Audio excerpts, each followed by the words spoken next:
செந்தமிழே உயிரே நருந்தேனே, என் செயலினை மூச்சினை உனக்களித்தேனே. நைந்தாயெனில் நைந்திடும் என் வாழ்வு, நன்னிலை உனக்கெனில் அது எனக்கும் தானே என்ற தமிழ் கூறும் நல்லுலகம் பாராட்டிய இந்த கவிதையை உங்கள் முன்னால் தமிழ் பற்றோடு சொல்லி உலகம் முழுவதும் வாழ்ந்து கொண்டிருக்கும் கோடிக்கணக்கான கலைஞர் தொலைக்காட்சியின் ரசிக பெருமக்கள் அனைவருக்கும் என்னுடைய பணிவான வணக்கத்தை இந்த நேரத்தில் தெரிவித்துக் கொள்கிறேன். வாரந்தோறும் நீங்கள் தமிழ் கேட்க வேண்டும் என்ற நல்ல நோக்கத்தில் பேசு தமிழ் பேசு என்ற ஒரு அழகான தலைப்பில் கலைஞர் தொலைக்காட்சி வாரந்தோறும் உங்களை சந்திப்பதற்கு ஒரு நல்ல நிகழ்ச்சியை ஏற்பாடு செய்திருக்கிறது. வாரம் ஞாயிற்றுக்கிழமை காலையில் எத்தனையோ நிகழ்ச்சிகள் தொலைக்காட்சியில் ஒளிபரப்பாகி கொண்டிருக்கின்றன. ஆனால் நமது தமிழ் மொழிக்காக வாரந்தோறும் தமிழ் மக்கள் தமிழை பற்றி சிந்தித்து தங்கள் வாழ்வை பற்றி சிந்திக்க வேண்டும் என்ற உயரிய நோக்கத்தில் பேசு தமிழ் பேசு என்ற ஒரு அழகான தலைப்பில் கலைஞர் தொலைக்காட்சி இந்த நிகழ்ச்சியை வழங்கி கொண்டிருக்கிறது. ஆர்கேஜி நெய் வழங்கும் பேசு தமிழ் பேசு. Special partner gold winner, powered by Marudhupandiyar institutions Thanjavur, IFFCO விவசாயத்தில் ஒரு புதிய புரட்சி, இணைந்து வழங்குவோர் ரிடேஸ் ஃப்ரான்ச்சைஸ் வேர்ல்டு. இந்த வணிக நிறுவனங்கள் இணைந்து வழங்கும் பேசு தமிழ் பேசு.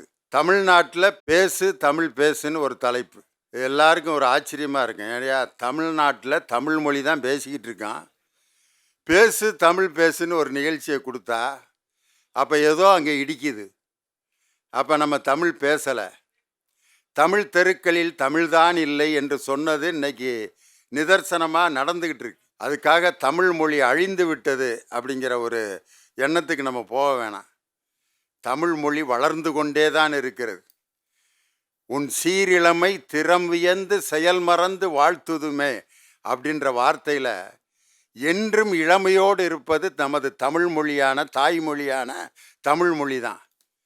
ஆனால் அந்த இளமையை பாதுகாப்பதற்காகத்தான் அந்த தலைப்பு பேசு தமிழ் பேசு அப்படின்னு தலைப்பு கொடுத்துருக்கோம். அந்த தமிழ் பேச்சில் இன்றைக்கி எதை பற்றி பேச போகிறோம் தெரியுமா? அப்பா அப்பா பிள்ளையின் அளவற்ற அன்பு அவசியமா அவசியமற்றதா? இன்றைக்கி அதான் தலைப்பு. ஏன் அப்பாவை எடுத்துக்கிட்டான்? அம்மாவை பற்றி தான் பேசிக்கிட்டே இருந்தாங்க. இப்போ தான் நிப்பாட்டியிருக்கேன் ஒரு 10 வருஷமாக. அம்மா இந்த அம்மாவை கொஞ்சம் ஒதுக்கி வச்சுட்டு அப்பாவை பற்றி பேசுவோம்டா அப்படிங்கிறதுக்காகத்தான். ஏன்னா அப்பாங்கிற ஒரு கேரக்டரை வீட்டில் மதிக்கிறதே இல்லை. இன்றைக்கி குடும்பத்தினுடைய அமைப்பை பொறுத்து அப்பாவினுடைய ரோல் மாறுது. ஒரு வீட்டில் ஒரே பையன் இருந்தால் அந்த அப்பாவோட கேரக்டர் வித்தியாசமாக இருக்கும். ஒரே மகன், அவனை பற்றியே தான் எந்த கவனத்துலேயும் இருப்பார். 2 ஆம்பளை பிள்ளை பெற்ற அப்பா, அது ஒரு டைப்பாக இருப்பேன். ஒருத்தன் இல்லாட்டி இன்னொருத்தன் காப்பாற்றுவான்ட்டு ஒரு சேஃப்டி இருக்கு அவன்கிட்ட. மூத்த பையன் முட்டா பையலாக இருந்தாலும் சின்ன பையன் நம்மளை காப்பாற்றிடுவான்னு ஒரு நம்பிக்கை இருக்குது. சின்ன பையன் அவனை விட முட்டா பையலாக இருப்பேன். ஐயோ ரெண்டு அப்படி இருக்கே, நான் எப்படா வாழ போகிறேன். யாராவது ஒருத்தன் காப்பாற்றுவான்ட்டு ஏதோ ஒரு சேஃப்டி இருக்கும் அந்த 2 ஆம்பளை பிள்ளை பெற்ற அப்பாட்ட. ஒரே பொம்பளை பிள்ளை பெற்றிருப்பான் பாரு ஒரு அப்பா. சார் உண்மையிலே அந்த ஆள் அவருடைய வாழ்நாள் முழுதும் அந்த பிள்ளைக்காண்டியே தியாகம் பண்ணிகிட்டு இருப்பேன். ஒரு வடை திங்கும்போது கூட பொம்பளை பிள்ளை ஞாபகம் வரும். கட்டி கொடுக்கணும்ல, ஒரே வடையோட நிப்பாட்டிடுவோம்யா. இப்படி ஒவ்வொரு நாளைக்கு ஒவ்வொரு வடையை சேமித்தோம்னா ஒரு அரைப்போன்னு பிள்ளைக்கு கம்மல் எடுக்கலாம்ல. ஒரு பொம்பளை பிள்ளையை பெற்றவன் அவன் செலவு பூரா அந்த பிள்ளையை நோக்கியே இருக்கான். 2 பொம்பளை பிள்ளையை பெற்றவன் சொல்ல வேண்டியதே இல்லை. ஊர் பூரா வகுத்தறிச்சலாக பேசிகிட்டு இருப்பாங்க. என்ன பிள்ளை செய்கிறது, 2 பொம்பளை பிள்ளை சாப்பிட்றா தோசை சாப்பிட்லாம். நீ 2 ஆம்பளை பிள்ளை பெற்றவன் நிம்மதியாக இருக்க.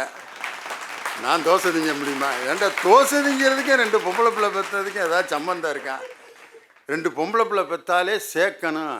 ஏதாவது அந்த பிள்ளைகளுக்கு கட்டி கொடுக்கறதுக்கு ஏதாவது பவுனு சேர்க்கணும். அவனை அப்படியே தட்டேற்றி விட்டுருவாங்க. ஒரு பையன் ஒரு பொம்பளை பிள்ளை அப்படி பெற்ற அப்பேன், அது ஒரு டைப்பாக இருப்பாங்க. அப்போ பிள்ளைகளை நோக்கி ஒரு அப்பாவினுடைய கவனம் இன்றைக்கி எப்படி இருக்குது? அதனால் அப்பா பிள்ளையினுடைய அளவற்ற அன்பு அவசியமே அப்படின்னு ஒரு 3 பேர். அவசியமற்றது அப்படின்னு பேச ஒரு 3 பேர். ஒரு அப்பாவினுடைய அளவற்ற அன்பு அவசியமா அவசியம் இல்லையா அப்படின்னு பேசுகிறதுல அவசியமற்றதே என்ற அணியை தொடங்கி வைத்து தன் கருத்துக்களை வழங்க அருமை கவிஞர் நெல்லை ஜெயந்தா அவர்களை உங்களுடைய அன்பு பாராட்டுதல்களோடு அழைக்கின்றேன். நடுவர் அவர்களே, இன்றைய பெற்றோர்கள் தங்கள் குழந்தைகளோடு அளவுக்கு அதிகமான அன்பாக இருக்கிறார்கள், நட்போடு இருக்கிறார்கள் என்பது சமூகம் அவர்கள் மீது வைக்கிற ஒரு குற்றச்சாட்டு. ஒரு தந்தையும் மகனும் பகையோடு இருக்க வேண்டாம், அந்த தந்தையிடம் மகன் கொஞ்சம் பயத்தோடு இருக்க வேண்டும். இந்திய உறவுகளுக்கு என்று பெருமை இருக்கிறது, நம் இந்திய உறவிற்கு என்று ஒரு மரபு இருக்கிறது. ஒருத்தர் சொன்னா நல்ல வாழ்க்கை, சுகமான வாழ்க்கை எது தெரியுமா? சீன உணவு, பிரிட்டிஷ் வீடு, அமெரிக்க சம்பளம், இந்திய மனைவி, இதுதான் நல்ல வாழ்க்கை. உறவுக்கு வெளிநாடுகள் நமக்கு எவ்வளவு மதிப்பு கொடுக்குது பாருங்க. அந்த உறவை சீர்குலைப்பது மாதிரி நீங்கள் தந்தைக்கும் மகனுக்கும் இடையில் நட்பு வேண்டும், அளவற்ற செல்லம் கொடுக்க வேண்டும் என்று சொல்கிற கிடையாது, தேவையே இல்லை. ஏனென்றால் நடுவர் அவர்களே, ஒவ்வொரு உறவுக்கும் ஒரு லேயர் இருக்கு, எல்லா உறவும் ஒன்று அல்ல. பைபிளில் ஒரு வசனம் உண்டு, பிரம்பு எடுக்காத தந்தை மகனை பகைப்பான். நினைச்சு பாருங்க, கண்டித்து வளர்க்க வேண்டும், இல்லை என்றால் அவனுடைய வளர்ப்பில் ஏதேனும் நடந்து நாளைக்கு பிரச்சனையாகி இவர்கள் இருவர்களுக்குள் பிரச்சனை வரும். நான் ரொம்ப எளிமையா அந்த 3 நண்பர்களை பார்த்து கேட்கிறேன், உங்கள் நண்பரோடு பகிரும் விஷயங்களை நீங்கள் உங்கள் மகனோடு பகிர்வீர்களா? உங்க நண்பர்கிட்ட பேசுற பேச்ச உங்க அப்பாட்ட நீங்க பேச முடியுமா?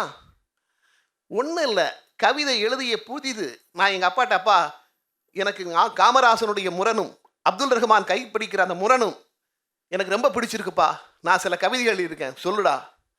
நான் சொன்னேன், புத்தகத்தை பற்றி ஒரு கவிதைப்பா, புத்தகங்களை நாம் மேலிருந்து கீழே வாசிக்கிறோம், புத்தகங்களோ நம்மை கீழிருந்து மேலே தூக்கிவிடும். இதே மாதிரி அப்பா கை தட்டினாங்க. சொன்னேன், காந்தியை பற்றி ஒரு கவிதைப்பா, அதே முரண்பா, சொல்லுடா தம்பி. அன்று காந்தியிடம் பணம் இல்லை, இன்று காந்தி இல்லை எனில் அது பணமே இல்லை. அதுக்கும் கை தட்டாங்க. அடுத்து ஒரு கவிதை சொன்னேன், அப்பா அவள் கண்களை பார்த்தால் மீன், கண்களால் அவள் பார்த்தால் தூண்டில். இதே மாதிரி அமைதியாக தான் இருந்தாங்க.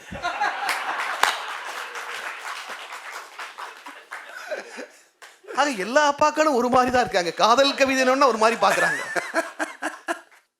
நண்பன் என்பவன் சர்க்கஸ் யானை மாதிரி, தந்தை என்பவர் போர்க்கள யானை மாதிரி. ரெண்டுக்கு வித்தியாசம் இருக்கு. நண்பன் என்பவன் சர்க்கஸ் யானை மாதிரி, நீங்க என்ன சொன்னாலும் தலையாட்டுவான், அவனோட என்னன்னாலும் பண்ணிக்கலாம். அப்பா நம்மோடு நட்போடு இருக்கிறார் என்று சொல்லி அவரையும் நீங்கள் அப்படி அணுகினால் அது ஜாக்கிரதை இருக்க முடியாது. அவர் போர்க்கள யானை மாதிரி அப்பா இருக்க வேண்டும் என்று சொல்கிறார். அதாவது கவியரசர் கண்ணதாசன் நான் பேச நினைப்பதெல்லாம் நீ பேச வேண்டும் என்று ஒரு பாடல் எழுதினான். அதே பாட்டில் கண்ணதாசன் கணவன் பாடுவதாக 2 வரி தான் எழுதியிருப்பான், 2 வரி. நான் காணும் உலகங்கள் நீ காண வேண்டும், நீ வேற எதையும் பார்க்கக்கூடாது, நான் எதை பார்க்குறேனோ அதைத்தான் நீ பார்க்கணும்.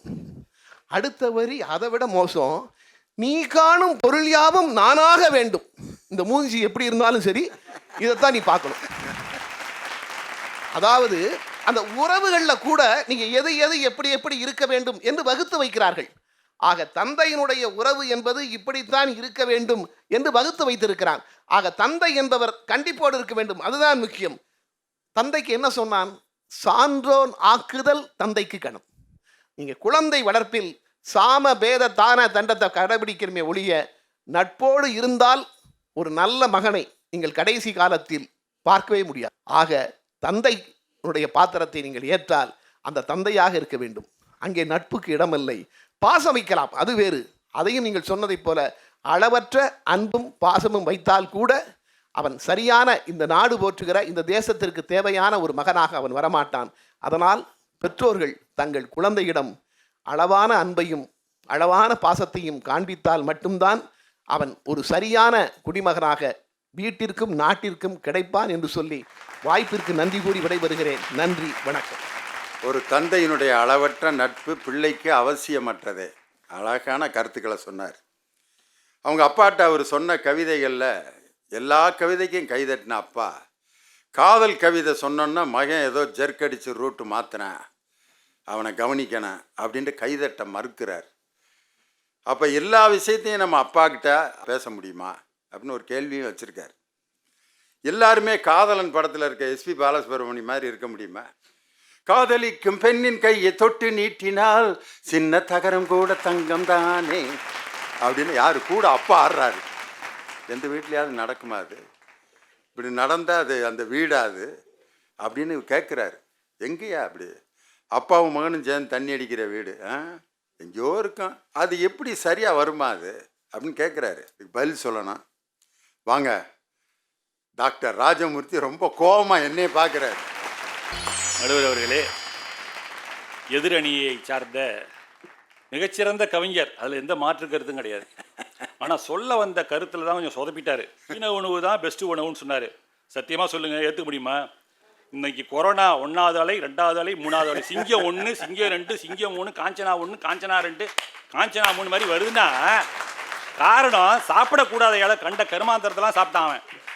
ஓணம், பல்லி, பாம்பு பூரா கண்டதையும் தின்னுபிட்டு அந்த ஊகானில் அந்த வைரஸால் அவங்கள்ட்ட உடம்புக்கு போய் உலகம் பூரா இன்றைக்கி கொரோனா பரவி எல்லாரும் எவ்வளோ பாதிக்கப்பட்டவங்கிறது உங்களுக்கு தெரியும், எவ்வளோ உயிர் போச்சுன்ட்டு சொல்கிறார். சீன உணவு பெஸ்ட்டுன்ட்டு. அடுத்தது சொன்னார், போர்க்களத்து யானையை போல தந்தையார் இருக்க வேண்டுமா? நான் சொல்கிறேன், போர்க்களத்து யானையை போல தந்தையார் இருந்தாலும் தன்னுடைய பிள்ளையை ஒரு சிங்கமாக மாற்ற வேண்டும். அந்த அளவில் கொண்டு போகணுன்னா நாமும் அவன் கூட சேர்ந்து பழகி அவனுடைய நல்லது கெட்டதெல்லாம் நாம் புரிஞ்சுக்கிட்டு அவனை வாழ்க்கையில் தூக்கி விடணும். பேசு தமிழ் பேசுகின்ற தலைப்பில் இது நடக்கிறதெல்லாம் நான் சொல்கிறேன். ராமாயணத்தில் அருமையான ஒரு பாடல் உண்டு. குகனோடு ஐவரான முன்பு பின்பு குன்று சூழ்வார் மகரோடு அறுவரானோம் இம்மொழி அன்பின் வந்த அகனமர்ந்த காதலையே நின்னோடு எழுவரானோம் புகழரும் கானந்தந்து புதல்வரார் புலிந்தான் நுந்த என்று குரங்கு இனத்தைச் சேர்ந்த குகனை தன்னுடைய நண்பனா சேர்த்துக்கிறார் ராமன். அடுத்தது சுக்ரீவன் தான் குரங்கு இனம், குகன் வந்து வேட்டுவர் இனம். அடுத்தது வீடனர் இருக்கானே அசுரர் குலம். இப்படி குரங்கு, வேட்டுவர், அசுரர் குலம் இவர்களையெல்லாம் ராமன் என்கின்ற ஒரு அவதார நண்பராக சேர்த்துக் கொள்ளுகின்ற பொழுது மானிட பிறப்பாக இருக்கக்கூடிய ஒரு மனிதன் தன்னுடைய மகனை ஏன் நண்பனாக சேர்த்துக் கொள்ளக்கூடாது? சேர்த்துக்கலாம் ஐயா, தப்பே இல்லையா? என்னுடைய வாழ்க்கையிலே கூட எங்கள் அப்பா என் கூட ஒரு ஃப்ரெண்ட்ஷிப்போடு பழகினால தான் இன்றைக்கி நான் ஒரு பெருந்தன்மையோட ஒரு நல்ல மருத்துவராக ஒரு ஜாயின்ட் டைரக்டராக வந்திருக்கானா. எங்கள் அப்பா என்னை வந்து நண்பர் என்ற அளவில் பார்த்தார். எப்பன்னா தோளுக்கு மேலே வரந்தான் தோழன் அப்படின்னு ஒரு பழமொழி உண்டு நடுவர் அவர்களே. அதாவது மீசை வளருகிற வரை கொஞ்சம் கண்டிப்பு, அவனை கண்காணிக்கணும். ஆனால் தோளுக்கு மேலே வளர்ந்து விட்டால் அவனை நான் கண்டிப்பிக்க கூடாது. கண்டிப்பு சில நேரம் அப்படி எதிர்வினையாக கூட பாரு. இன்னும் நீ நம்ம ஏதாவது எழுத்து பேசினா தான் அவன் ஏட்டிக்கு போட்டியாக பேசுவான். அன்பால் திருத்த முடியும் அப்படிங்கிறதுக்கு என்னுடைய தந்தையாரே ஒரு உதாரணம். ஒரு நிகழ்ச்சி, சென்னை மருத்துவக் கல்லூரியில் நான் படிச்சுட்டு இருக்கேன், செகண்ட் இயர் படிச்சுட்டு இருக்கேன். சனி ஞாயிறில் லீவ் விடுவாங்க நடுவர்கள். சில நேரம் சனி ஞாயிறு லீவில் ஒரு நாள் ஞாயிற்றுக்கிழமையில் என்னுடைய அறையை 148 என்ன பண்ணுவோம், சீட்டு ஆடுவோம். உண்மையை சொல்கிறேன், சீட்டு விளையாடுவோம். சீட்டு ஒரு 7-8 பசங்க வந்துடுவானுங்க. அப்போ வந்து கலையபாரமாக கட்டுலாம் தூக்கி ஓரம் போட்டு நடுப்பு ஜம்முக்காலத்தை போட்டு ரொம்ப களை கட்டி அடிச்சுட்டு இருக்கோம். ஒருத்தர் சிரிச்சிட்டு இருக்கோம். கதவை சாத்திட்டு தான் உள்ளே சீட்டு ஆடிட்டு இருக்கோம். தேடிக்கிட்டு கதவை வந்து தட்டுற சத்தம் கேட்குது. யாரோ ஒருத்தன் வராமல் போல் இருக்கு, ஃப்ரெண்டு தான் எவனோ வரான்னு படாருன்னு ஒருத்தன் போய் இப்படி கதவை திறந்தான். எங்கள் அப்பா வந்து வெள்ளை ஜல்லியமாக நிற்கிறாரு. வெள்ளை வேட்டி முழுக்கை சட்டை வாயில் வெட்டவா அது போட்டு இப்படியே பார்த்தாரு. பாருங்க இந்த பயலுவா டக்கு டக்குன்னு சீட்டெல்லாம் மடிச்சான்னு வச்சு உள்ளே பதுக்குனானு அதெல்லாம் பார்த்துட்டாரு. அப்பா ஒன்றும் இல்லை நீ அப்படியே ஒன்றும் பயப்படாது, யாரும் ஒன்றும் போக வேண்டிய அவசியம் இல்லை, அப்படியே உட்காரு. என்ன சீட்டாட்டமாக என்ன ரம்மி நடக்குதா, என்ன நடக்குதுன்னு கேட்டார். ரம்மி தான் போட்டுட்ருக்கான், சும்மா நாங்கள் 5 ரூபா வச்சு 320 பாயிண்ட்டுக்கு ஆடிட்டு இருக்கோம். எது மேக்ஸிமம் பாயிண்ட்டு அப்படின்னு கேட்டார். மேக்ஸிமம் பாயிண்ட்டு ஒரு 220 அப்படி போயிட்டுருக்கியா, என்ன ஒரு ஜாயின் போடு, நானும் ஒரு கை சேர்ந்துக்கிறேன் அப்படின்னாரு. அவனுக்கு பசங்களுக்கு ஒன்றுமே புரியல. அதோட இல்லைங்க, உட்காந்து சேர்ந்து எங்கள் கூட எங்கள் லெவலில் இறங்கி எங்கள் கூட ஜாலியாக பேசி சிரிச்சுக்கிட்டு அதுக்கப்புறம் என் பசங்கள்ட்டெல்லாம் அவன் பயப்படாமல் உட்காந்தாலும் எங்கள் அப்பாட்ட ஃப்ரெண்ட்லியாக பழக ஆரம்பிச்சிட்டானுங்க. அப்புறம் நான் போய் அவரை காரில் ஏற்றி விட போனேன். அங்கே தாங்க அப்பா அடிக்கிறாரு. ஏற்றி விட போகும்போது உள்ளே உட்காந்துட்டு சொன்னார், தம்பி உன் மேலே எனக்கு ரொம்ப நம்பிக்கை இருக்குது, இதெல்லாம் தேவைதான், இதெல்லாம் விளையாட வேண்டியதான். ஞாயிற்றுக்கிழமை சனி ஞாயிறில் இதெல்லாம் நான் ஒன்றும் குறை சொல்ல முடியாது, நான் அப்படி தான் வந்துட்டுருக்கேன். ஆனால் அந்த மாதிரி கேளிக்கைகளில் நம்ம நேரத்தை செலவு பண்ணுறது போல் படிப்பிலையும் கொஞ்சம் கவனத்தை வச்சு மேலே வந்தால் அப்பாவுக்கு அதை விட சந்தோஷம் வரும். ஒன்றுமே இல்லைன்னா இருக்கேன்.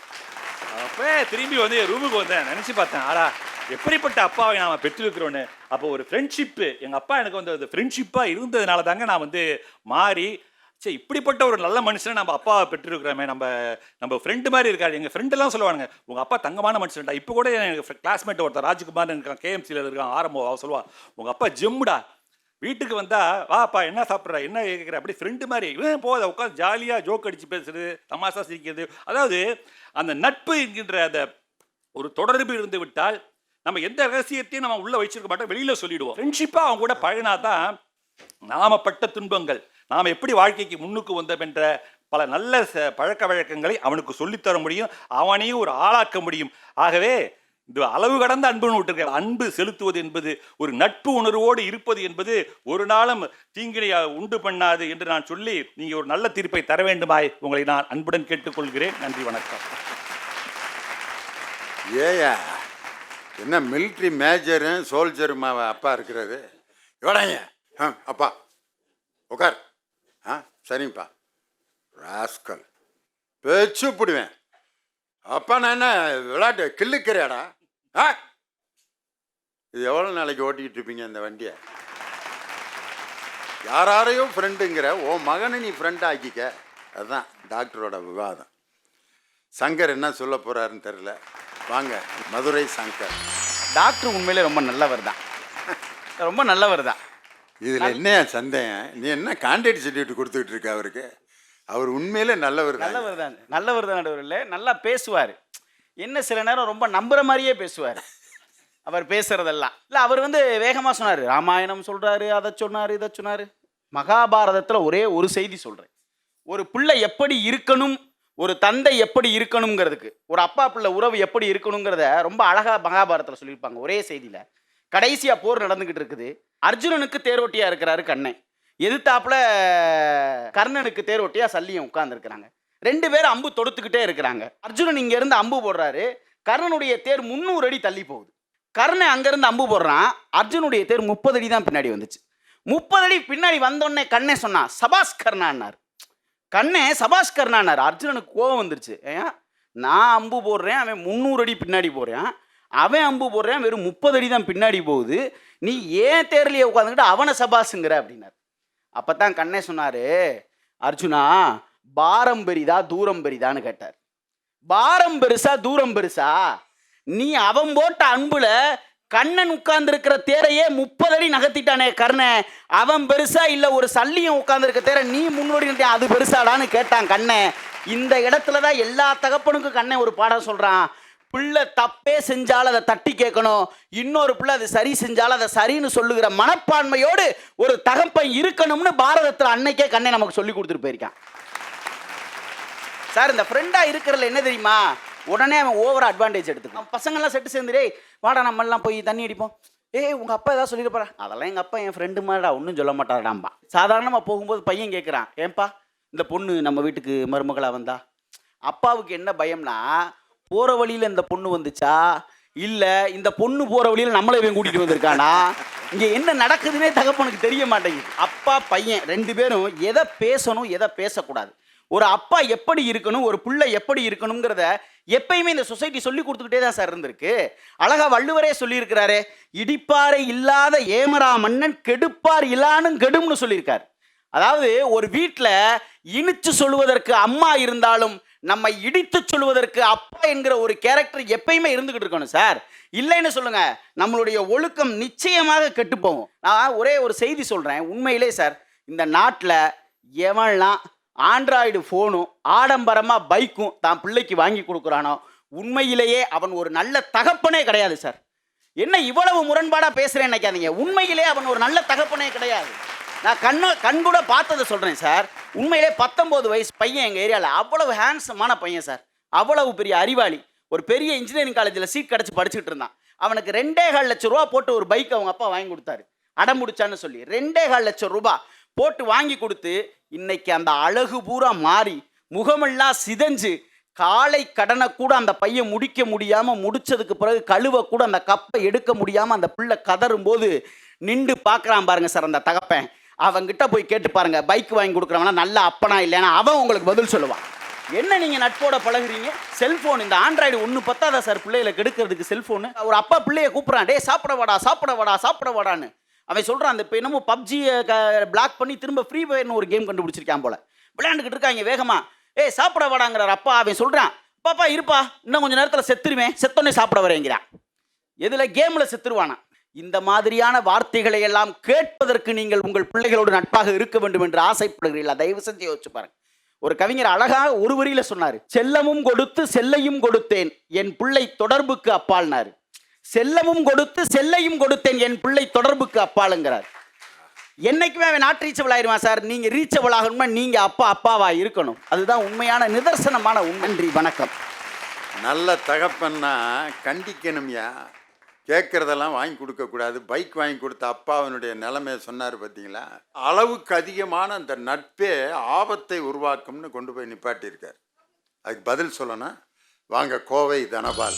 நடக்க கற்றுக் கொடுப்பது மட்டுமல்ல, நல்ல நண்பனாக இருந்து நடத்தையும் கற்றுக் கொடுக்கின்ற உறவுதான் அப்பா பிள்ளை நட்பு என்று நான் வாதத்தை தொடங்குகின்றேன். அப்பாவும் பிள்ளையும் ஒரே ஸ்கூலில் ஆசிரியராக இருப்பது, அப்பாவும் பிள்ளையும் ஒரே அலுவலகத்தில் பணிபுரிவது, அப்பாவும் பிள்ளையும் சேர்ந்து தன்னுடைய சொந்த தொழிலை செய்து வாழ்க்கையில வெற்றி பெறுவது, அப்பாவும் பிள்ளையும் சேர்ந்து இந்த நாட்டினுடைய முதலமைச்சராக இருப்பது என்பது எதுவுமே தெரியவில்லை. தந்தையும் மகனும் நண்பர்களாக பழகினால் அந்த உறவு இறைவனால் கிடைக்கப்பெற்ற ஒரு வரப்பிரசாதம் என்கிறார் ஒரு ஞானி. நீங்கள் யோசிச்சு பாருங்கள். மகன் மட்டுமல்ல, ஒரு மகளுக்குமே தந்தை நண்பனாக இருந்தால் அவளுக்கு கிடைத்த மிகப்பெரிய உறவு அல்ல, அது மிக உயர்ந்த வரவு. அது ஒரு பொண்ணுக்கு அப்பா நண்பனா கிடைச்சான்னு வைங்க, ஃப்ரெண்டு மட்டும் இல்லைங்க, அவனுடைய முதல் கதாநாயகன் அந்த பொண்ணுக்கு அப்பா. அவன் தேர்ந்தெடுக்கின்ற தலைவர்களில் இந்த role model of the leader, the best military, world philosopher, legal advisor, மருத்துவர், ஏங்க காக்கின்ற கடவுள். இத்தனை அவதாரமும் அப்பன் ஒரு மகளுக்கு இருப்பதால் தான் உலகத்தில் எல்லா பெண்களுக்கும் அப்பாவை அதிகமாக பிடிக்கிறது. நடுவரவர்களே, தகப்பனாவது எளிது. திருமணமாய் 2 ஆண்டுகளிலே 2 குழந்தைகளை பெற்று தகப்பனாவது எளிது. ஆனால் தகப்பனாக வாழ்வதுதான் கடினம். நீங்கள் புரிந்து கொள்ள வேண்டும். ஒரு மகாபாரதர் சொன்னால், ராமாயணத்தில் கம்பருடைய வரிகள், தன்னுடைய மகன் ராமனிடம் தசரதன் கூறுவது போல ஒரு வரிகள். மகனே, உலகத்திலே உயர்ந்தவன் யார் தெரியுமா? யாரப்பா? நன்றாக புரிந்து கொள். உலகத்திலே யார் உயர்ந்தவன் தெரியுமா? இந்த ஆட்சித்துறை, நீதித்துறை, சட்டத்துறை 3ஐயும் கையிலே வைத்திருக்கின்ற நாடாளும் மன்னன் உயர்ந்தவன் என்று நினைக்கிறாயா? இல்லை. முற்றிலும் திறந்த யோகி இந்த உலகத்திலே உயர்ந்தவன் என்று நினைக்கிறாயா? இல்லை. 30 தேவர்களுடைய தலைவன் இந்திரன் உயர்ந்தவன் என்று நினைக்கிறாயா? இல்லை. எவன் தான் பெற்ற பிள்ளை தன்னுடைய பேச்சை நண்பனாக கேட்டு வாழ்கிறானோ அந்த தகப்பன் தான் இந்த உலகத்திலேயே மிகச்சிறந்த உயர்ந்தவன் என்று தசரதன் சொல்லுவார். நீங்கள் சிந்தித்து பாருங்கள். என் அணிலே சொன்னாரே, தோளுக்கு மேல் வளர்ந்து விட்டால் தோழன் மகன் அல்ல. தயவு செய்து புரிந்து கொள்ளுங்கள். உங்கள் மகன் தோளுக்கு சமமாக வளர்ந்து விட்டால் நீங்கள் மகனாக பார்க்காதீர்கள், தோழனாக பாருங்கள். அதிகாரத்தை திணிக்காதீர்கள், அரவணைக்க கற்றுக்கொள்ளுங்கள். என் மகன், எம் மகன், எம்டன் மகன், நாசரும் பரத்து நடிச்ச படம். நாசருடைய தோற்றமே நான் அப்பா நீ மகன், நான் சொல்லுவதை கேட்க வேண்டும். அதான் அந்த கதையோட முழு படமே. ஆனால் தீம் என்ன தெரியுங்களா அன்புக்குரிய பெரியோர்களே? அதுல தீம் என்ன தெரியுமா? நாசரை பார்த்து கடைசியா கிளைமேக்ஸ்ல ஒரு பேச்சு, 80 ரூபா பருப்பு விற்கணுங்கிறதுக்காக அந்த கஸ்டமர்கிட்ட சிரிச்சு பேசுறையா, ஆயுசு முழுக்க உங்கோட இருக்கிற பையன்கிட்ட ஒரு நாளாவது சிரிச்சிருக்கையான்னு கேட்பாங்க.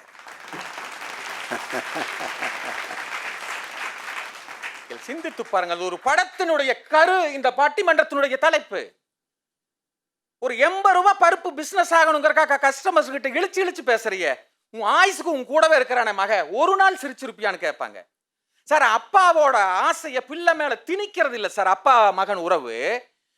நான் இந்த கஷ்டப்பட்டேன், இந்த இடத்துக்கு இந்த கஷ்டம் இருக்கு, அதை நீ தாண்டி போகணுடான்னு சொல்லி கொடுத்து வளர்க்கிறதா சார்?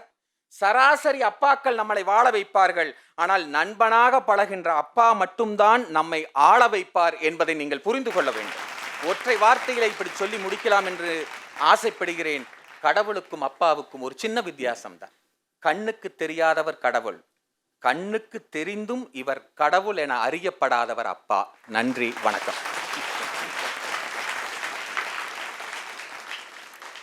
தனபால் ரொம்ப உருக்கமாக சென்டிமெண்ட்டாக உருட்டிட்டு போயிட்டார். ரொம்ப அற்புதமான பேச்சு.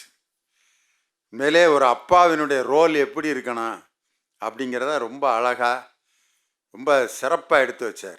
முத்தமிழறிஞர் டாக்டர் கலைஞர் அவர்கள் முதலமைச்சராக இருந்த சமயத்தில் இளைஞரணி செயலாளராக இருந்தவர் இன்னைக்கு இருக்கக்கூடிய நமது முதலமைச்சர். அவரை நான் போய் பார்க்க போகிறப்பெல்லாம் என்கிட்ட என்ன சொல்லுவார்னா, தலைவரை பார்த்தீங்களா அப்படின்னு தான் கேட்பார். அப்பாவை பார்த்தீங்களான்னு இது வரைக்கும் கேட்டதே கிடையாது. தலைவரை பார்த்து வந்தீங்களா? பார்த்துருந்தேன். தலைவர் என்ன சொன்னார்? மேடையில் கூட அன்பு தலைவர் அவர்களே அப்படின்னு தான் அறிவிப்பார்.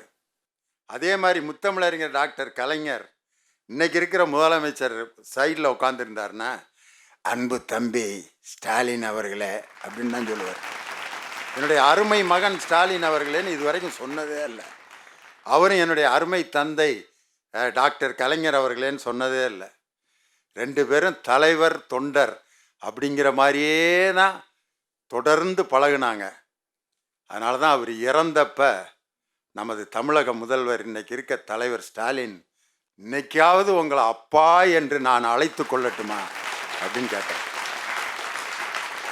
அப்பா மகனுடைய உறவு இல்லாமல் ஒரு தலைவன் தொண்டன் நண்பன் அப்படிங்கிற மாதிரி தன்னுடைய மகனை வளர்த்தெடுத்ததுனால தான் இன்னைக்கு தமிழகத்திற்கு ஒரு அற்புதமான முதலமைச்சர் நமக்கு கிடைச்சதற்கு காரணம் அவர்களிடமிருந்த அந்த அற்புதமான நட்பு. அது அப்படி இருக்கணும். உண்மையிலே அதைத்தான் சொன்னார் ரொம்ப அழகா. இதுக்கு பதில் சொல்லணும், திருமதி இந்திரா ஜெயச்சந்திரன் அவர்கள் அவசியமற்றது என்ற அந்த அணியினுடைய நிறைவு பேச்சாளராக வருகிறார். நடுவர் அவர்களே, எதிரணியிலிருந்து வந்து பேசி அமர்ந்திருக்கக்கூடிய 2 சகோதரர்களுமே ஏதோ அப்பாவுக்கும் பிள்ளைக்கும் நடுவில் எதுவுமே இருக்கக்கூடாது, ஒரு பயம் மரியாதை தள்ளியே தான் இருக்கணும்னு நாங்கள் சொல்கிற மாதிரி பெரிய குற்றச்சாட்டுகளோடு வர்றாங்க. அதுவும் நிறைவாக பேசி உட்கார்ந்துருக்கக்கூடிய அண்ணன் கோவை தனபால் அவர்கள் சொல்லும்போது சொன்னாங்க, எம்டன் படத்தை பார்த்தீங்களா, பருப்பு 80 ரூபா, பருப்பை விற்கிறதுக்கு எப்படி சிரிச்சு சிரிச்சு பேசுன கஸ்டமர்கிட்ட, மகன்கிட்ட சிரிச்சு பேசக்கூடாதான்னு அந்த கடைசி ஒரு வரியில் ஒரு கேள்வி கேட்டார் டைரக்டர்னு சொல்லி சொன்னீங்க. நான் உங்கள்கிட்ட கேட்குறேன், பலசரக்கு கடையில் நிற்கிறவன் கடுப்பாக பேசுனா ஒரு கஸ்டமர் வரமாட்டான் ஐயா, அவன்கிட்ட சிரிச்சு சிரிச்சு தான் பேசணும். மகன்கிட்ட சிரிச்சு சிரிச்சு பேசுனா கடைசியில் என் மகன் அப்படின்னு எம்டன் சொன்னார்ல, அப்படி பரத்தை காமிச்சிருக்க முடியாது, கையை காட்டியிருக்க முடியாது. ஒரு அப்பானா அப்படிதாங்க இருக்கணும். அப்பா அப்பாவாகவே இருக்கட்டும், விட்டு விடுங்கள். அப்பத்தான் மகன் மகனாக வளருவான். 1000 வழிகாட்டிகள் ஒரு பிள்ளைக்கு இருக்கலாம், ஆனால் ஒரே ஒரு வாழ்ந்து காட்டி இருக்க முடியும் என்று சொன்னால் அது பிள்ளைக்கு தகப்பனாராக மட்டும்தான் இருக்க முடியும். வேற யாராலையும் இருக்கவே முடியாதுங்க. பொம்பளை பிள்ளைன்னா அப்பாவுக்குன்னா ஒரு தனி பாசம் தான், பிரியம் தான், அன்பு தான். இது எந்த இடத்துல சிக்கலாக வரும் தெரியுமா? அந்த நெருங்கிய நட்பு கல்யாணம் பண்ணி கொடுத்ததுக்கப்புறம் தகப்பன்கிட்ட, அந்த வீட்டில் இருக்க கொழுந்தனார்கிட்ட, அந்த வீட்டில் இருக்க மாமனார்கிட்ட, எல்லாரிடத்திலும், எல்லா ஆண் மக்களிடத்திலும் தன் தகப்பனின் அன்பையே தேடி தேடி மார்க் போடுவா, மேட்ச் பண்ணுவா. கிடைக்கலன்னா பிடிக்காது, இவங்களை என்ன செய்யலான்னு தான் யோசனை வரும். இதுதான் யதார்த்தமான உண்மை. சாப்பிடு அப்படின்னா என்ன, எல்லாரும் சாப்பிட்டு முடிச்சுட்டு சாப்பிடா, எங்கள் அப்பாவா இருந்தால் என் பிள்ளை எங்கே இருக்குது, அவளுக்கு பிடிக்குமே கொத்து புரோட்டா, ஏலே சாப்பிடவாளே அப்படின்னு என்னை கூப்பிடுவாங்களே அப்படின்னு எல்லாரும் தின்னு முடிச்சப்பறம் எனக்கு வேண்டாம், இந்த வேண்டான்னு திமுற தள்ளுச்சுல இந்த பிள்ளை, தப்பு இல்லையே. பசிக்கிறவங்க சாப்பிட்டுட்டு இவளுக்கு வேணுங்கிற பங்கும் கிடச்சிச்சுல. ஆனால் அது அங்கே விஷயமே இல்லை. எங்கள் அப்பாவா இருந்தா எனக்கு கொடுத்துட்டு தானே அவர் சாப்பிட்ருப்பாரு. எங்கே ஆரம்பிக்குது பாருங்க பிரச்சனை. போகிற இடத்துல பொம்பளை பிள்ளையை பற்ற அப்பனை வைராங்கனே எனக்கு இன்னைக்கு வரைக்கும் தெரிய மாட்டேங்குது. இந்த பிள்ளையவே வைய வேண்டியதானே. ஒப்பனுக்கு அறிவு இருந்தா தானே உனக்கு அறிவு இருக்கும்னா, அணுகுண்டு திரிய பொருத்தி வச்ச மாதிரி இந்த வார்த்தை. அப்ப வெடிக்கும் பாருங்க டமார்னு. எங்க அப்பாவை குறை சொல்ற வீட்டுல எனக்கு என்ன வேலை அப்படின்னு பையத்துக்குன்னா நீங்க குடும்பத்தோட தெருவில் வந்து நிக்கணும். அம்மா ஈஸியா ஃப்ரெண்ட் ஆயிருவா, பிள்ளைங்க கிட்ட ஈஸியா தோழி ஆயிருவா. அவளுக்கு அந்த கேரக்டர் அங்க இருக்கு, தோழி கேரக்டர் இருக்கு. அப்பா எடுத்து விட்டு பையன் கேரம் போர்டு விளாடுறதே இந்த பையன் எட்டி எட்டி பார்க்குறானேன்னு இவன்ட்டே சொல்ல மாட்டாரு. 2 நாள் ஓட்டி பார்ப்பாரு. ஓவர் டைம் பார்த்து 250 ரூபா நைட்டு 4 மணி நேரம் கால் கெடுக்க நின்னோம் ஏதோ ஒரு உடல் உழைப்பு செய்து 500 ரூபாயை தேத்தி கேரம் போர்டு வாங்கி கொடுத்துட்டு யார்கிட்ட கொடுப்பாரு தெரியுமா? அம்மாட்ட கொடுப்பாரு. கொடு, எடுத்து வீட்டிலே வெடி காய்ச்சி கிடக்கேன், உன் மைண்ட கொடு. அவருக்கு மகன் தானே, அவருக்கு தெரியும்ல. இவன் என்ன செய்வா, ஏலே வாடா உட்காரு இப்படி விளையாடுறான். அம்மா எதுக்கு உட்காந்து விளையாட ஆரம்பிச்சிருவாங்க. தோழியா ஒரு நிமிஷத்துல ஒரு வினாடியில மாறிடுவா. ஆனா ஓவர் டைம் வாங்கி கொடுத்த அப்பா என்ன செய்வா தெரியுமா? அப்படியே ஓரமா நின்று அவன் விளையாடுறத ரசிப்பார். அந்த அந்த ஒரு சின்ன இடைவெளி இருக்குல்ல, அந்த ஒரு சின்ன ஒரு நூல் இலையிலே இருக்கக்கூடிய இடைவெளி அப்பாவை உயர்த்தி கொண்டே இருக்கும். உங்களுக்கு ஒன்று தெரியுமா? 2 வீலரா இருக்கட்டும் 4 வீலரா இருக்கட்டும், பிரேக் எதுக்கு? எல்லாரும் சொல்ற ஒரே பதில், அங்கிட்டு எதிரணியில் இருக்கிறவங்க சொல்ற பதிலாக இருந்தால் எப்படி இருக்கும் தெரியுமா? வேகத்தை கட்டுப்படுத்த இல்லைங்க. பிரேக் வேகத்தை கட்டுப்படுத்த இல்லைங்க, வேகமாக போகிறதுக்கு தாங்க பிரேக். அதுதான் சரியான பதில். பிரேக் இருக்குன்ற நம்பிக்கையில் ஸ்பீடாக போகிறீங்கள, வாழ்க்கை பயணத்திலே வேகமாக போய் நீங்கள் ஜெயிக்க வேணும்னா தகப்பேன்ற பிரேக்கு கையில் இருந்துக்கிட்டே இருக்கணுங்க. அதுதான் சரியான புரிதல். வளர்ப்பது ரொம்ப ரொம்ப எளிமையான காரியம், காப்பது தான் கடினம். வீட்டுக்குள்ளே தாய் வளர்த்து விடுவாள் அல்லது சமூகம் வளர்த்து விடும், ஆனால் அதை பத்திரமாக காப்பது ஒரு தகப்பனாக மட்டும்தான் இருக்க முடியும். உலகத்திலே மிகச்சிறந்த காப்பான் தகப்பனார் மட்டும்தான் என்று சொன்னால் அது தோழமை என்ற நெருக்கத்திலே இல்லை, அப்பாங்கிற கண்ணியத்திலே இருக்கிறது. இந்த தகப்பன் தகப்பனாகவே இருக்கட்டும், பிள்ளைக்கு சாமியாகவே இருக்கட்டும், வழி நடத்தட்டும் என்று கூறி வாய்ப்பளித்த நல்லவர்களுக்கு நன்றி பாராட்டி விடைபெறுகிறேன். நன்றி. வணக்கம். அப்பாங்கிற ஸ்தானத்தை அப்படியே எடுத்து படம் பிடிச்சு கொண்டு வந்துட்டாங்க. எப்படிப்பட்ட அப்பா! ஒரு அப்பாவுக்கு ஒரு கிராமர் என்னங்கிறத ரொம்ப அழகாக சொல்லிட்டாங்க. நீ அதுக்கு பதில் சொல்லணும். வாங்க, ஒரே பிள்ளைய பெற்ற இனியவன் என்ன பேச போகிறாரு? இந்த எதிரணி தலைவர் சொல்கிறாரு, சத்தம் போட்டுக்கிட்டே இருக்கணும், ஏன்னா பரோட்டா கிடையாது. மாஸ்டர் 4 பரோட்டா, சாம்பார், சால்னா. இது குடும்பங்க, அது சத்தமாக மிலிட்ரிக்கார மாதிரி நடத்தணுமா, சத்தம் போட்டுக்கிட்டே இருக்கணும். அப்போனா அப்படி தான் இருக்கணும். ஏன் இருக்கணும்? ஜாலியாக இருக்கணும் சார், ஜாலியாக பேசணும். பையன் அப்பனுக்கு அறிவுரை சொல்கிறான் இன்னைக்கு, எப்பா மதிக்கிறவங்கள ஹார்ட்லேயும் மிதிக்கிறவங்கள மியூட்லேயும் வச்சா லைஃப் க்யூட்டில் போகும்பா. அவன் சந்தோஷம். நீங்கள் உள்ள அப்பங்காரன் இப்படி தான் இருக்கணும், இப்படி தான் நடந்துக்கணும் அப்படின்னு சொல்லிகிட்டே இருந்தீங்கன்னா அவன் சத்தியமாக உங்களுக்கு ஒரு தம்படியும் பிரயோஜனப்பட மாட்டான். அவர் அந்த அம்மா, ஐயோ ஐயோ ஐயோ அம்மா, ஒரு காலத்துலேயும் மதிக்கவே இல்லையே நீங்கள், ஏன் மதிக்க விட்டாதானம்மா? நீங்கள் இந்திராவை பார்க்கும்போது எங்கள் அம்மாவை பார்க்குற மாதிரியே இருக்குது. எங்கள் அம்மா கடைசி வரைக்கும் சொல்லியிருந்தாங்க, உங்கள் அப்பன் கையில் மாட்டீங்கோ செத்துருவீங்கோ, அச்சே காலி பண்ணிட்டுருவா. அந்த ஆளும் செத்து போயிட்டார். ஒரு நாள் யோசிச்சு பார்க்குறேன், இந்த ஆள் சாவறதுக்கு எங்களை அடிக்கலைங்க எங்கள் அப்பா. எங்கள் அப்பா நான் ஹீரோன்னு இருந்தா வீட்டில் இருக்கிற அம்மாங்க என்ன பண்ணுறாங்க, அவனை வில்லனாவே காட்டுறது. அந்த ஆள் பூச்சி புழு கூட அடிச்சது கிடையாது. அவர் பாட்டுன்னு வர்றாரு, அவர் பாட்டுன்னு போகிறாரு. இவங்க ஒரு ட்ரீமில் நம்ம அவரை பார்த்தோன்னா பயப்படுற மாதிரி நம்மளை, ஏன்னா நம்ம அவங்க கண்ட்ரோலில் இருக்கணுமா. இதுதான் இந்த மேடையில் பண்ணுறாங்க. நீங்கள் நல்ல அப்பா, best father, good father, best father 2 பேர் இருக்காங்க சமூகத்தில். நல்ல அப்பா யார் தெரியுங்களா? நான் பட்ட கஷ்டம் என் பிள்ளை படக்கூடாது, அவன் நல்ல அப்பா, அது எந்த குறையும் கிடையாது. ஆனால் பையன் கஷ்டப்படும் போது பட்டோம் கூட இருந்து சப்போர்ட் பண்ணுவோம். விழுவான்ல, அப்போ பிடிச்சி தூக்குவோம் பாரு, அவன் தான் பெஸ்ட் அப்பா. நான் சொல்கிறேன், நாங்களே நல்ல அப்பா, நாங்களே பெஸ்ட் அப்பா. அவன் சொல்கிறான், ஊட்டம் ஊந்து அடிப்பட்டு அதுவா வரட்டும், வரலன்னா போட்டோம். ஏங்க இன்னும் 40 வருஷத்துக்கு பின்னாடியே பேசினீங்களேங்க. இன்றைக்கி போய் சொல்லி பாருங்க, எங்கள் அப்பாட்ட கிட்ட, மரத்தை வச்சவன் தண்ணி ஊற்றுவான்டா, நான் ரொம்ப நாள் நம்பின்னு இந்த யாரோ ஒருத்தன்னு. இன்னைக்கு என் பையன் சொன்ன, தபாரு பயாலஜி டீச்சர் எல்லாம் சொல்லிட்டாங்க, நீ தான் ஊற்றணும். இப்போ அவன் தெளிவாக இருக்காங்க. நம்ம நினச்சிருந்த சாமிக்கு அதெல்லாம் கிடையாது, நம்ம தான். அவர் வந்து சொல்கிறார், சான்றோனாக்கு தந்தை கடனை. ஆமாம், எஜுகேஷன் லோன் வாங்கி இவன் தான் கட்டுறான், கடனே தானே வாழ்க்கை நடத்து சார். அம்மாவோட வழி என்பது குழந்தையுடைய வழி, ஞாபகத்தில் வச்சுங்க. ஆனால் அப்பாவுடைய வழி தான் மனிதனுடைய வளர்ச்சிக்கான வழி. பிள்ளைகிட்ட நீங்கள் பேசலன்னா வேற ஒருத்தன் பேசுவான். பொம்பளை பிள்ளைங்கிட்ட நாம் பேச வேண்டிய நேரத்தில் பேசணும். நாம் பேசலைன்னா எவனோ ஒருத்தன் 3ஆவது தெரு முன்சாமியோட பையன் வந்து பேசுவான், அது நல்லா இருக்கும். அந்த பொண்ணு அவன் பேச்சை கேட்டு போயினே இருக்கும். அவ்வளோதான். நீங்கள் பேசலாம் விட்டு, நான் பேசல அவன் போயிட்டானே, நீ ஏன் பேசலை? எழுத்தாளர் நான் முத்துக்குமார் ஒரு வார்த்தை சொன்னார், அப்பாவின் தோள்கள் மீது ஏறி சாமியை பார்க்கும்போது தான் எனக்கு தெரிகிறது சாமியின் மீது தான் உட்கார்ந்து கொண்டிருக்கிறேன் என்பது. சார் சும்மா கிடையாதுங்க, அவனை யாருமே பார்க்கறதே கிடையாதுங்க. நீங்கள் யோசிச்சு பாருங்க, எல்லா அப்பாக்கிட்டே ஒரு விஷயம் இருக்கும். நிறைய அடி வாங்கியிருப்பான், உத வாங்கியிருப்பான், அவமானப்பட்டிருப்பான். ஆனால் அந்த மனுஷனை மாதிரி ஒரு நம்பிக்கையான நூல் இது வரைக்கும் உலகத்தில் எங்கேயுமே வந்ததே கிடையாது.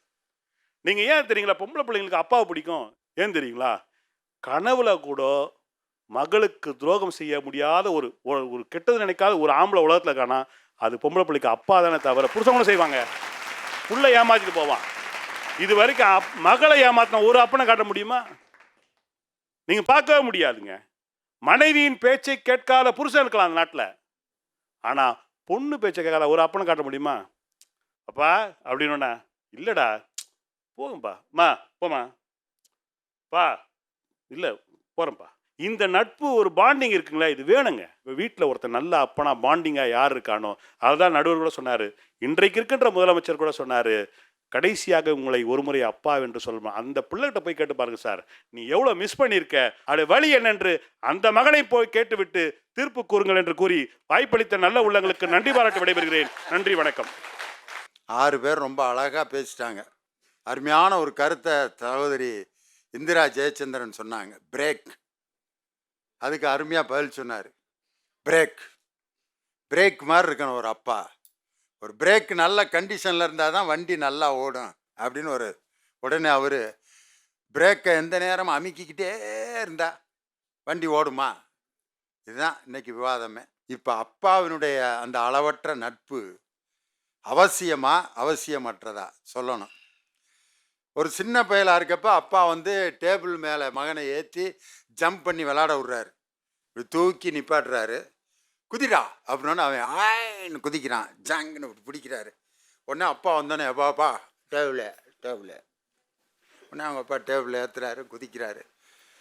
உடனே அவங்க அப்பா இல்லாத நேரத்தில் அவன் என்ன நினைக்கிறான், அந்த டேபிள் மேலே ஏறி நம்மளாக குதிப்பான் அப்படின்ட்டு அப்படியே அவனாக கஷ்டப்பட்டு ஏறி ஓங்கி அப்படியே குதிக்கிறேன். மாவு கட்டு போட்டு படுத்திருக்கேன் சுத்தம். அப்போ அவங்க அப்பா அந்த டேபிளில் குதிக்கிறப்பே அவன்கிட்ட என்ன சொல்லியிருக்கேன்னா, நான் இருக்கப்போ மட்டும்தான்டா குதிக்கணும், நான் இல்லாத நேரத்தில் ஏறி குதிச்சிடாத, அடிபட்டுரும் சொல்லியிருக்கணுமா வேணாமா? ஒரு அப்பா விளாடுறதோட அவனுடைய வாழ்க்கையில் சில முக்கியமான கருத்துக்களை அப்பப்போ சொல்லிக்கிட்டே இருக்கணும். ஒரு அப்பா எந்த நேரத்துலையும் கன்னத்தை தடவி தடவி முத்தம் கொடுக்குற அப்பாவை மட்டும் இருக்கக்கூடாது. அப்பப்போ காதை திருகி இப்படி மண்டே ஒரு சுத்தணும்.